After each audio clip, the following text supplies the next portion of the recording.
Eu queria primeiro agradecer aos senadores, porque estou apresentando no dia de amanhã uma PEC que trata da reforma política, eleitoral e partidária.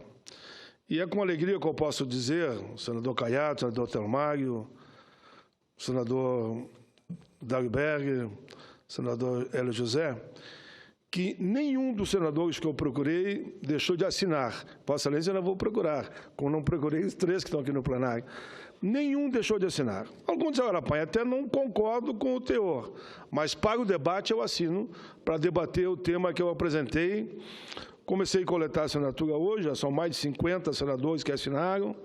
E, para mim, o gostoso, eu diria, além da ideia de uma reforma política partidária eleitoral, é também ver essa aceitação por parte da totalidade dos senadores em querer debater o tema. Eu agradeço muito aqui a todos pela boa vontade e aceitar discutir um tema que é tão importante para o país, que é a reforma partidária, política e eleitoral. Mas, senhor presidente, no dia de hoje, eu quero me debruçar sobre o manifesto dos juízes do trabalho em relação aos direitos trabalhistas. Senhor presidente, senador Hélio José, os juízes do trabalho, através de manifesto, percebem a necessidade de se posicionarem firmemente, publicamente, sobre o risco que o momento político traz aos direitos dos trabalhadores e para a própria justiça do trabalho. Dizem eles, enquanto instituição responsável pela aplicação desses direitos, não tinha como nós não nos manifestarmos.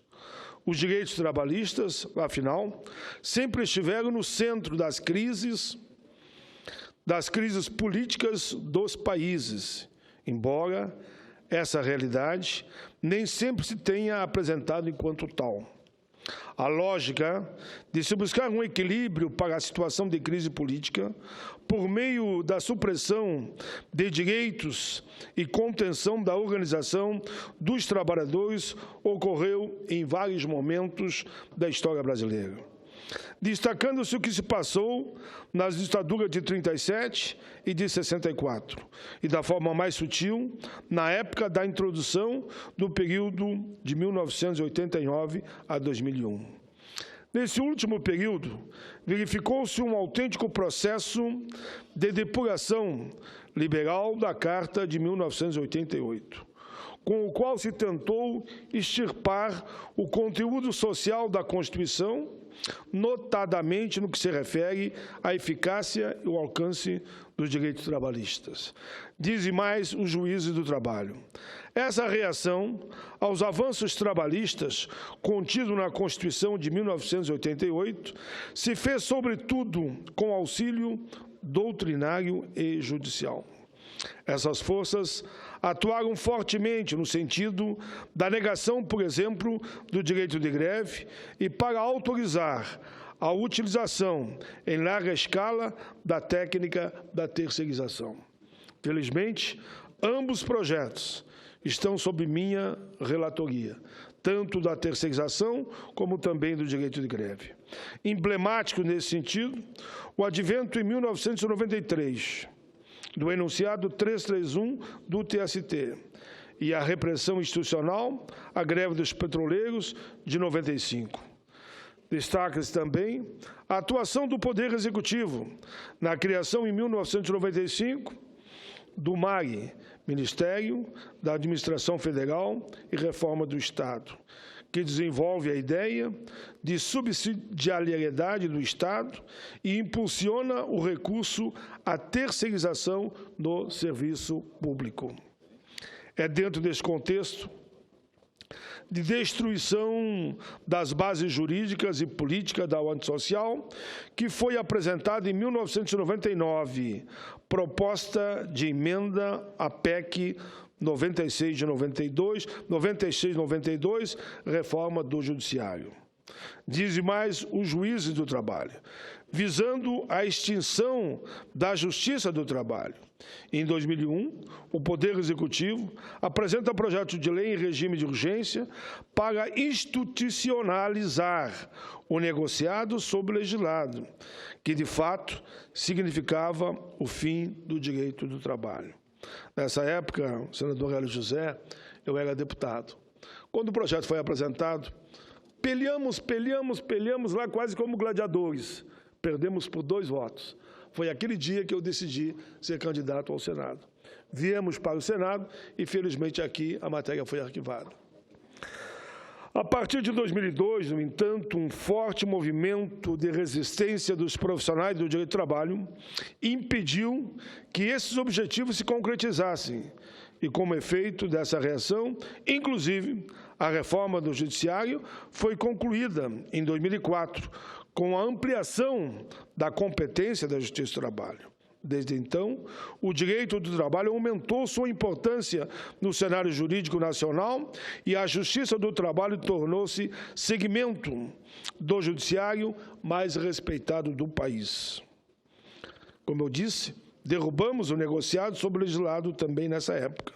Os direitos trabalhistas, apesar dos ataques legislativos que continuaram ocorrendo, por obra de uma renovada leva de juízes, advogados, procuradores do trabalho, auditores fiscais do trabalho e doutrinadores, foram revigorados e até ampliados, ainda que de forma tímida. Destaquem-se, nesse sentido, os entendimentos acerca das diversas coletivas de trabalhadores, dos efeitos jurídicos, as atitudes de agressão aos direitos da personalidade dos trabalhadores, com as indenizações por dano moral, de certa ampliação em algumas decisões paradigmáticas da compreensão do direito de greve, notadamente no serviço público, e das punições e agressões recidentes aos direitos trabalhistas e às práticas fraudulentas por meio das indenizações por dano social e dano moral coletivo. O Tribunal Superior do Trabalho, na última década, resistiu às sucessivas reivindicações de derrocada do direito trabalhista, tendo, inclusive, proposto avanços na proteção jurídica dos trabalhadores, como, por exemplo, os entendimentos refletidos nas súmulas 244, 277, 378, 428, 440 e 443.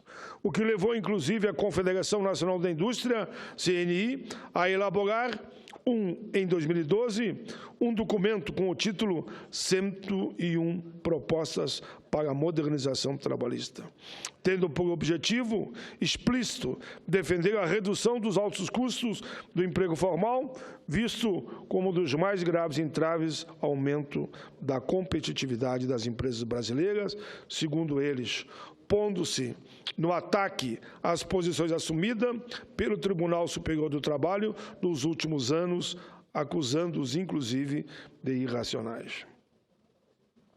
Esse avanço, senhor presidente, do direito do trabalho e da relevância social da justiça do trabalho, que foi tímido, haja vista a legitimação, ainda que contida, da terceirização. Nos termos da súmula 331 do TST, repercutiu, de certo modo, no poder de organização da classe trabalhadora, que também cresceu fortemente no período, apesar da intensificação da terceirização dos setores públicos e também privado. É claro, dizem os juízes para mim, senhor presidente, e eu me comprometi, vim à tribuna, e aqui o estou fazendo, é claro que essa direção imprimida ao direito do trabalho, seguindo a lógica conservadora, historicamente já conhecida, não se daria impunemente. Os contra-ataques vieram de todos os lados, e nos moldes já integrados à tradição histórica, quase sempre não se fizeram revelar enquanto tais. Verifique-se nesse sentido. Inicialmente, a criação em 2005 do CNJ, órgão que, embora estivesse nobre função de permitir a fiscalização externa do Judiciário, acabou sendo utilizado para repercutir no cartilha elaborada pelo Banco Mundial, constante do documento 319, em seguir a lógica de mercado, da eficiência, da atuação judicial, visando difundir uma racionalidade apta a garantir a segurança dos negócios, mas não dos trabalhadores.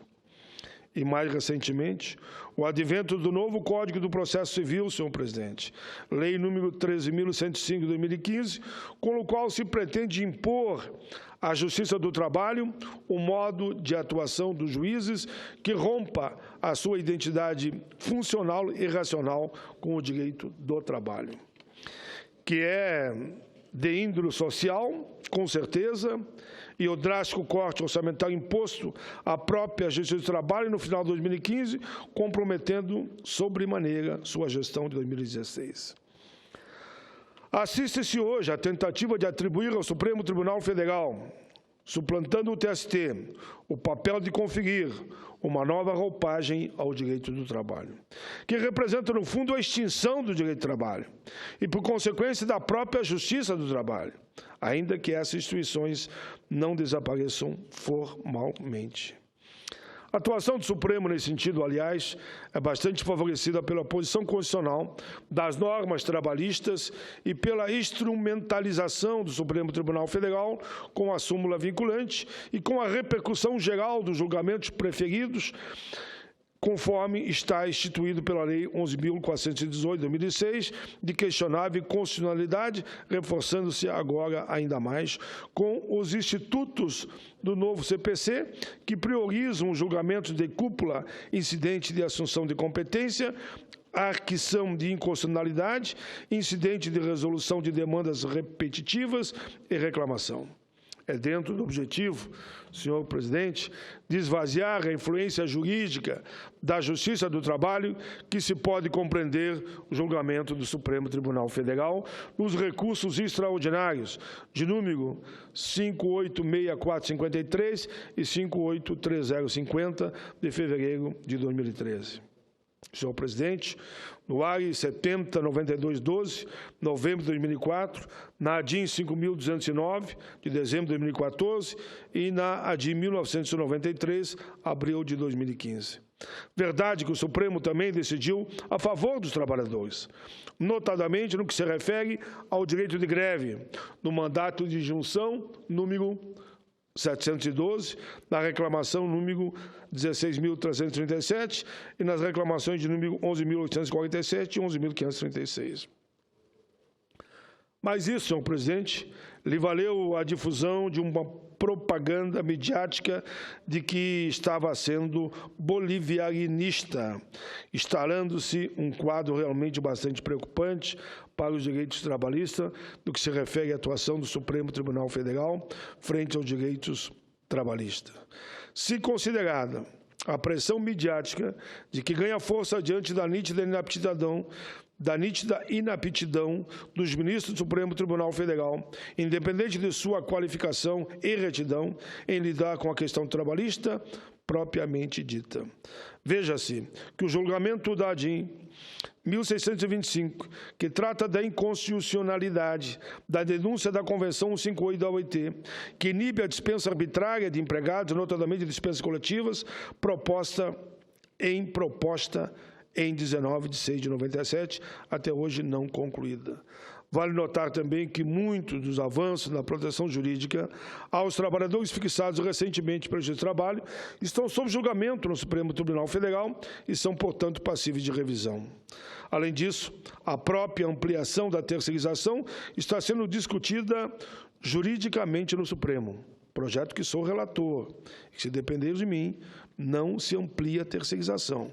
Os 13 milhões serão elevados, no meu relatório, para o patamar também de trabalhadores de primeira categoria, e não terceira, quarta, quinta, como querem alguns. Verifica-se, portanto, claramente o avanço de uma escalada para levar adiante o projeto interrompido de 2004, tendente a extinguir a Justiça do Trabalho, sendo que a quebra inconstitucional favorecida pela crise política apresenta-se, senhor presidente, como estratégia perfeita para se alcançar o objetivo há muito perseguido de reescrever a nossa Constituição, a qual, afinal, tem servido como forte fator jurídico de resistência à Constituição Cidadã, que participei, liderada por Ulisses Guimarães, já falecido. Em certo sentido, durante muitos anos, a Constituição de 1988 foi destida e, quando se passou a, de fato, aplicá-la, surge aproveitando-se da instabilidade política do país. Esse movimento não revelado, que busca extirpar o direito trabalhista da Constituição e destruir a Justiça do Trabalho, se depender de nós, não passará. A pauta da ampliação da terceirização, que foi barrada nas ruas e pelas reações jurídicas, se situa hoje no centro dessas preocupações e cumpre compreender que, na seara jurídica trabalhista, a definição, seja ela qual for, acerca do impeachment, nos moldes em que essa questão tem sido posta, não representa em si uma alteração benéfica aos trabalhadores no quadro existente. No próprio tema da terceirização, por exemplo, manter a realidade como está significa assumir como legítima a situação extremamente precária em que hoje vivem e trabalham cerca de 13 milhões de terceirizados. É preciso perceber ainda que o processo da derrocada do direito trabalhista já está em curso. Precisamos resistir, conforme se denota de diversas iniciativas legislativas tomadas recentemente nesse sentido e da própria ponte para o futuro. Senhor presidente, nós aqui queremos destacar que não adianta, muitas vezes, de forma sutil, como foi o caso do Decreto 8.243 de 2014, retomada a ideia da antiga Emenda 3, de disponibilidade da legislação trabalhista, a Lei 13.103, que retrocede em relação aos avanços mais tímidos, mesmo tímidos, trazidos pela Lei 12.619 de 2012, dos motoristas, a Lei Complementar 150 de 2015, que, regulando o trabalho doméstico, negou a igualdade de direitos tão lembrado por todos nós na Constituinte. Enfim, senhor presidente, estamos muito preocupados que pode vir aí um massacre aos direitos dos trabalhadores. Pertinente uma tal proteção ao emprego, que se daria concretamente por intermédio da redução temporária e até 30% da jornada de trabalho dos empregados, com a redução proporcional do salário. Tudo são medidas que violentam profundamente o direito dos trabalhadores. Senhor presidente, lembre-se ainda da retomada do PL 4330, hoje no Senado, sobre o número 30 de 2015, que procura transferir para todos os trabalhadores as precariedades da terceirização. E da tentativa da retomada do negociado sobre o legislado, que conseguimos também derrotar. E o tal de terceirizado, PL 30, que trabalha com a terceirização, está sob a nossa relatoria e não há de passar. Em meio a toda a mobilização em torno da defesa da ordem democrática, que inclusive favorece a resistência política ao impeachment, o governo, no dia 22 de março, apresentou um projeto de lei complementar número 257, que estimula a privatização de estatais, cria forma jurídica para os servidores federais, paguem a conta dos demandas dos estados e, por isso, esse PL está sendo amplamente discutido e teremos, senhor presidente, na próxima segunda-feira, às 15h, na Comissão de Direitos Humanos, uma grande audiência pública para debater esse PL. Senhor presidente, eu estou falando aqui de forma ampla, total, geral e restrita, demonstrando que o ataque aos direitos trabalhistas transcende o debate partidário. E por isso, senhor presidente, é que nós temos que estar em alerta. Tudo isso gera uma enorme fissura no direito do trabalho, pois prevê a possibilidade da formação de um vínculo associativo entre, por exemplo, aqueles que disfarçadamente procuram confundir o direito do trabalhador, terceirizando para todos os lados. Enfim, senhor presidente, eu tenho que encerrar, porque o meu tempo terminou.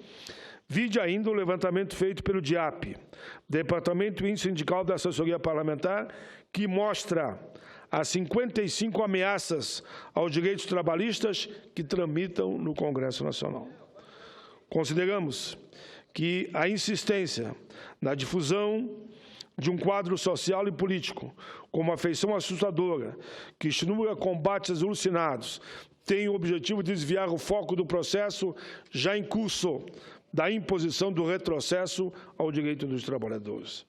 Devendo ser percebida nesse sentido, inclusive, a recente fala do nosso presidente do Tribunal Superior do Trabalho, empossado no último dia 25 de fevereiro, que, apesar disso tudo, senhor presidente, eu quero admitir que recebi um telefonema da assessoria do presidente do Tribunal Superior do Trabalho e vou conversar com ele amanhã, pela manhã, sobre esses temas que preocupam a todos nós.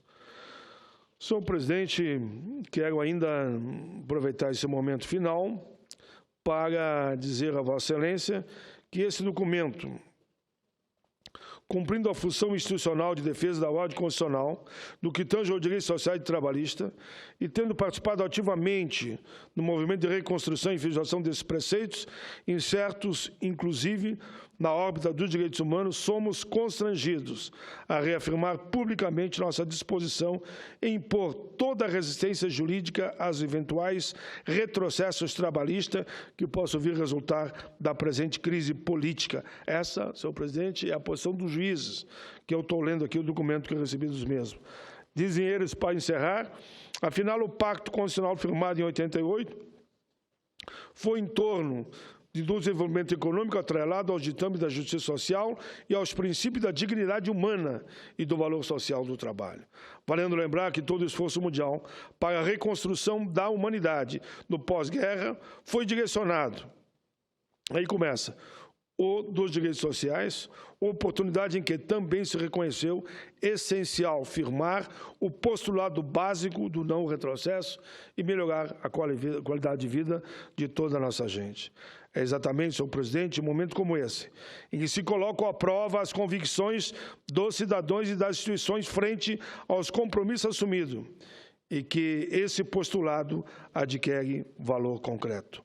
Assim, ciosos do nosso papel histórico, diz os juízes, e do nosso dever funcional consagrado, inclusive nos tratados internacionais de direitos humanos, reafirmamos publicamente o compromisso de não retroceder e de continuar avançando na defesa dos direitos trabalhistas, seja da área pública, seja da área privada, do campo e da cidade.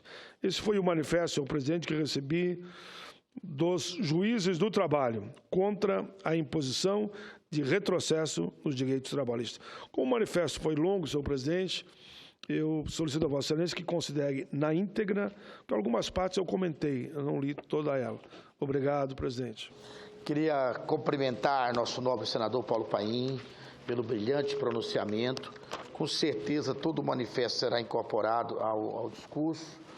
E gostaria de convidá-lo a assumir a mesa dos trabalhos aqui para que possa fazer o meu breve pronunciamento também. Em seguida, o nosso nobre senador Telmário Mota fará seu pronunciamento. E gostaria de dizer a Vossa Excelência, nobre senador Paim, o que seria dos trabalhadores se não fosse Vossa Excelência aqui? Nosso decano, nosso mestre, o nosso grande defensor da legalidade, da CLT e dos trabalhadores em geral. Então, é muito importante a presença do político consciente, coerente, aqui defendendo os pontos de vista daqueles menos favorecidos, daqueles que precisam de nós no dia a dia. Então, essa questão da terceirização, nós sabemos que essa precarização não pode passar. Vossa Excelência tem feito uma cruzada no Brasil, fora a fora, em prol do esclarecimento, em prol da discussão.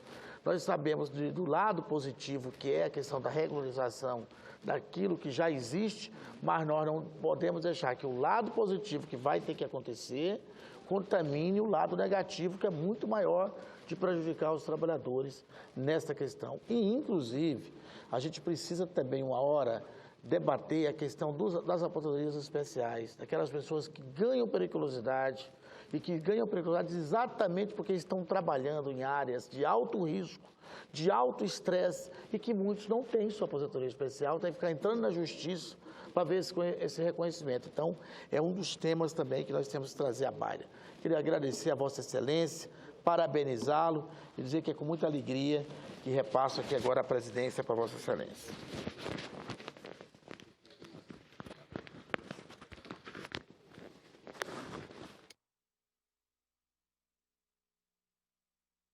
Passamos a palavra nesse momento ao nobre senador Hélio José para que ele faça o seu pronunciamento.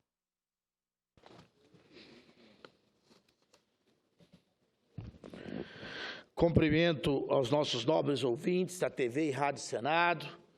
Quero cumprimentar aqui nosso nobre senador Telmário Mota, nosso presidente, o senador Paulo Paim, do Rio Grande do Sul, um senador muito atuante da nossa querida Canoas, lá do nosso querido Jário Jorge, nosso prefeito, com certeza deve estar fazendo um ótimo trabalho lá em Canoas. Está com aceitação de mais de 70% na população. Mais de 70%. Isso é fazer uma administração. Considerado o prefeito mais prestigiado nas pesquisas do estado do Rio Grande do Sul. Pois é, está vendo, Paulo Paim, nobre senador Paulo Paim, Sua Excelência, presidente dessa sessão, o nosso querido prefeito Jário Jorge, que está no seu segundo mandato, né, demonstra que com honestidade, com trabalho, é possível fazer um bom governo com boa aceitação popular num estado que está passando por muita dificuldade econômica e financeira, que é exatamente o estado do Rio Grande do Sul, né? Então, a questão é de competência. Aqui em Brasília estão passando por uma séria dificuldade, o povo brasileiro está aterrorizado, que é todo mundo que mora nos condomínios, todo dia tem uma ameaça que vai derrubar isso, que vai derrubar aquilo. Então, quer dizer, em Brasília estão passando por um terrorismo psicológico de tamanho, tá certo? Porque tem um secretário de habitação que é incompetente, que não encaminha as coisas de forma adequada para a solução da política habitacional do Distrito Federal.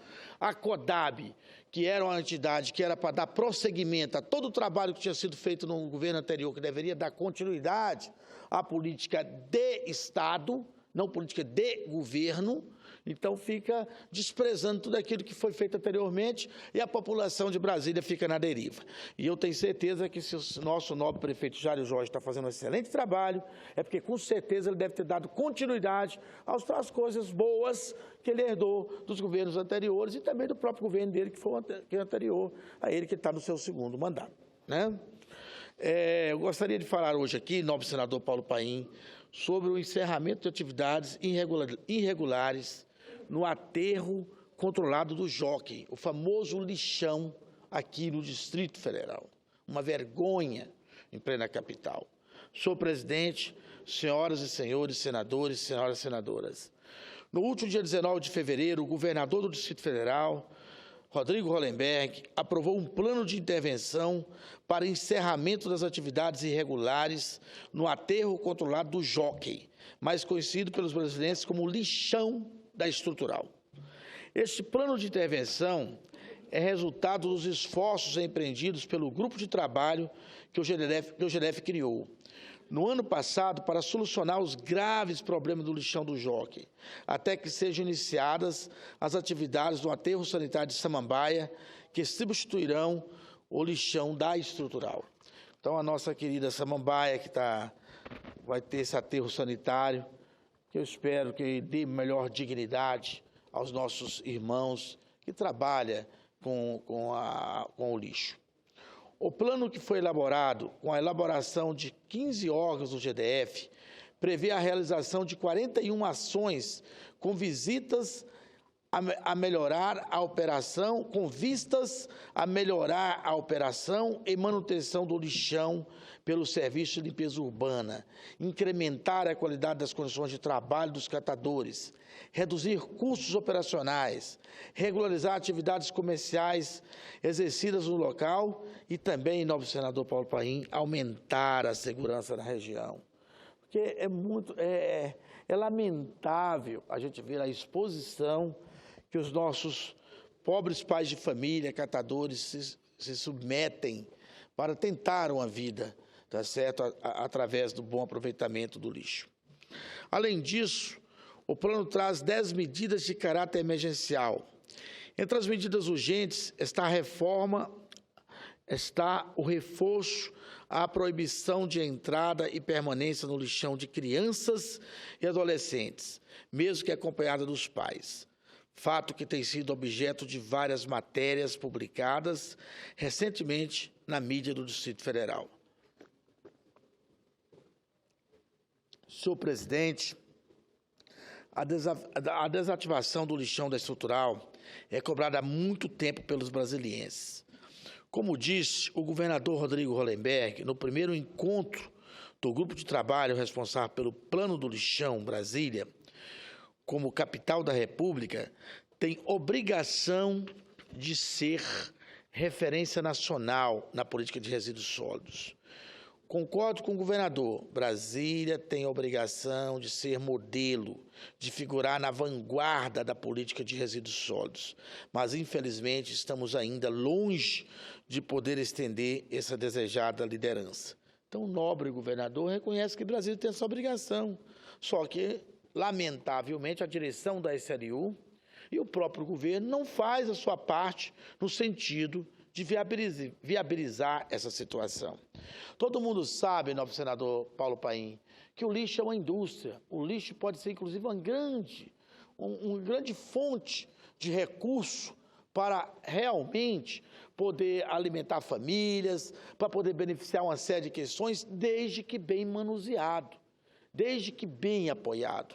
Eu mesmo, agora na minha recente viagem ao Japão, acabei de visitar uma fábrica que faz reciclo de todos os lixos, onde todos os resíduos são aproveitados. Então, é questão de bom senso, é questão de projeto, é questão de planejamento e de priorização e do fim da demagogia e da política suja e baixa. Como daremos exemplo, senhoras e senhores senadores e senadoras, se em meio à inspiradora arquitetura da capital, há um bizarro monumento à irresponsabilidade, como o lixão da Estrutural, o maior lixão ativo da América Latina, nobre senador Telmário Mota. Como servimos de referência na política de resíduos sólidos, como serviremos de referência na política de resíduos sólidos se a menos de 15 quilômetros de distância da Praça dos Três Poderes, ao lado do Parque Nacional de Brasília, temos uma verdadeira cidade do lixo, com quase 200 hectares de extensão, no qual existem montanhas de rejeitos que se agigantam a mais de 50 metros de altura, nobre senador. Que exemplo, que tipo de lição podemos dar se permitimos ainda que crianças da região procurem sua dignidade em meio aos dejetos fétidos, sob o olhar faminto dos urubus carniceiros que sobrevoa, lamentavelmente, esse lixão a apenas 15 quilômetros aqui da nossa casa, do Congresso Nacional. Senhoras e senhores senadores, o lixão da Estrutural e todos os outros lixões localizados no território nacional, inclusive na sua Boa Vista, deveriam ter sido desativados até